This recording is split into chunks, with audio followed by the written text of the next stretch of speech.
Two special guests today, Leroy Loggins and Andrew Gaze, who will be doing battle in a couple of hours' time in the NBL All-Stars game, the Boomers against the All-Stars. Welcome, gentlemen.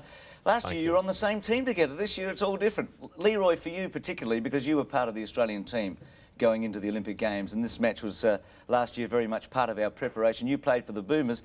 This year you're playing for the All-Stars. What's your feeling about that? Do you feel as if you're on the wrong team or the right team? Well, I've had some thought about it at home, and I've been waiting for this day to arrive. And half of me says go to the Boomers, and the other half says go with the All-Stars. But I can assure Andrew and the boys I won't be passing the ball to them today. Andrew, what do you feel about it? Are you glad he's on the opposition, or would you like to have Leroy alongside you again? Oh, we'd obviously love to have him on our team.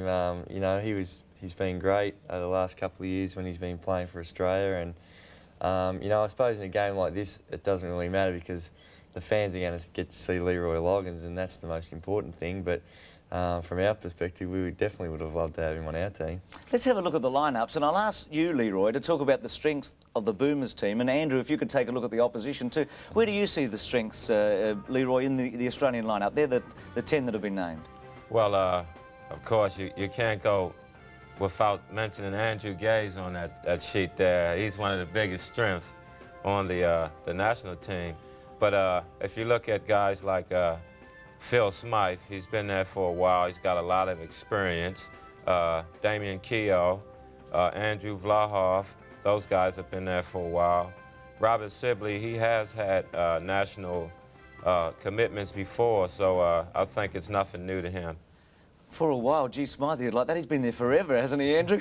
Yeah, he's been there for 100 years, that guy, and still going strong. What about the NBL lineup, Andrew? You play against these men each week, and you obviously know their strengths pretty well. Yeah, I think that most importantly, their athleticism. You know, they've got some tremendous athletes there, very quick and jump real high, and I think that if you compared their athleticism to ours, they'd win it hands down. But you're not talking from a personal point of view now, Andrew, are you?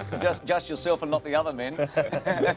So, no, they're great. I mean, obviously, when you look at their lineup, guy like Robert Rose, he's in form, can do it all. Scott Fisher is playing very well over at Perth now. And, of course, Leroy, you know, he's the money man, so if it gets tight, Leroy will get the job done. And Rodney Monroe can fill it up from three-point range, and Andre Lafleur can dish it out. So they've got great balance, and I think that this is probably the best all-star team ever been assembled. And the difference today, because we talked about last year, it was in Canberra, I think, 149 to 137. You got over 40 points. Leroy had a very good game. How do you think the intensity of that match, remembering Barcelona was getting very close, compared with this one today?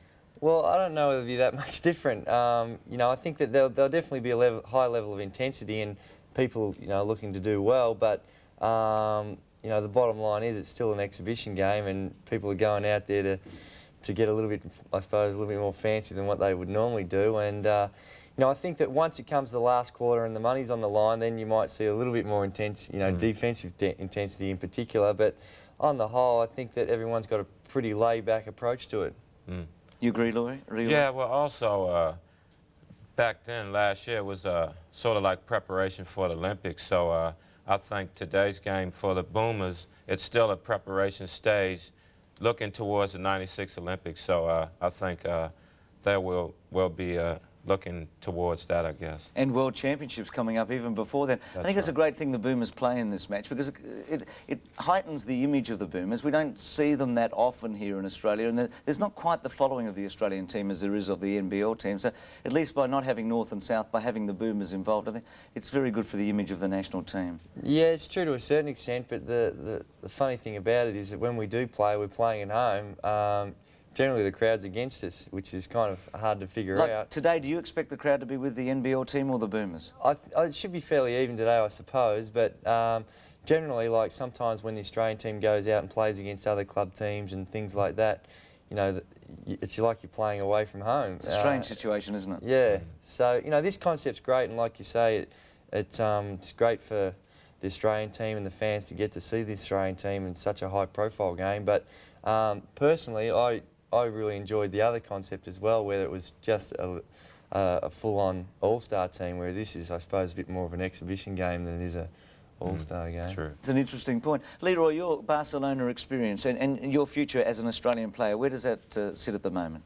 At the moment, I'm retired from the national team, but Barry Bond keeps yelling in my ear every time I see him to don't give up on the situation. But I don't know. I think that because of the commitments and the time that you have to put into it, and at this age and day that I am, you know, the 35-year-old thing that they always keep mentioning, I think it might be asking just a bit too much of me. The Barcelona experience playing in the Olympic Games? I can't say enough for it, mate. That's one I would take to my grave with me. The best time I've had as far as basketball experience in my life, and I cherish every moment that I spent over there. What about Scott Fisher, Andrew? I mean, you've seen a lot of him. He's now going to be available for Atlanta in '96. I know we look a long way ahead. Do you think Scott's got a role to play for the Australian team? Absolutely. I mean, obviously a lot can happen, you know, 3 years away or whatever, and you know, forms can change, but on present form, clearly he'd be one of the top players in the team and one of the first guys you'd pick. And you know, he's done a lot for Australian basketball, contributed, and like Leroy, has deserved the right to be in very strong consideration for that. And obviously I would think that the motivation for him getting his citizenship is to play for Australia, and I'm all for it. I think that he's going to be a tremendous asset to the team, and you know, a good personality for the team as well. Well, hopefully he will force his way in by the time we get to Atlanta. There was a match between Melbourne and Brisbane in the NBL not too long ago, Andrew, where you ended up in an absolute mess. We're going to have a look at it. This is Leroy's team against you. Tell us what happened this night.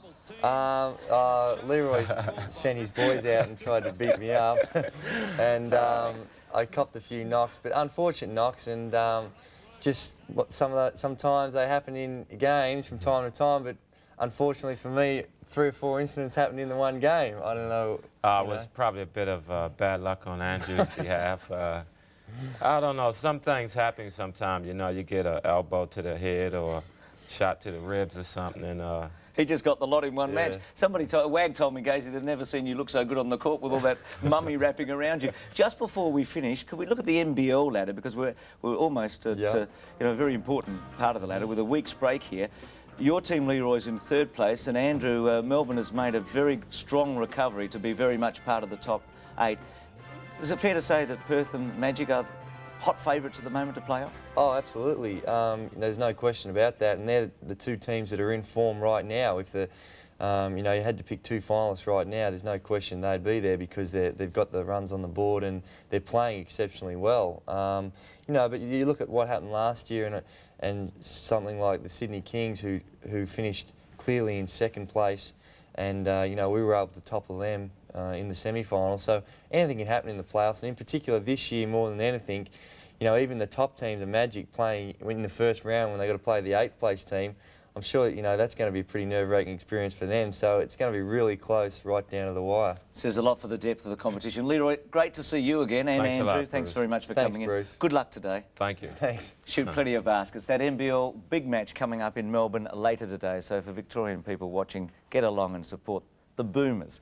We'll take a break. After this, tennis. Alan Stone joins us. We talk Davis Cup.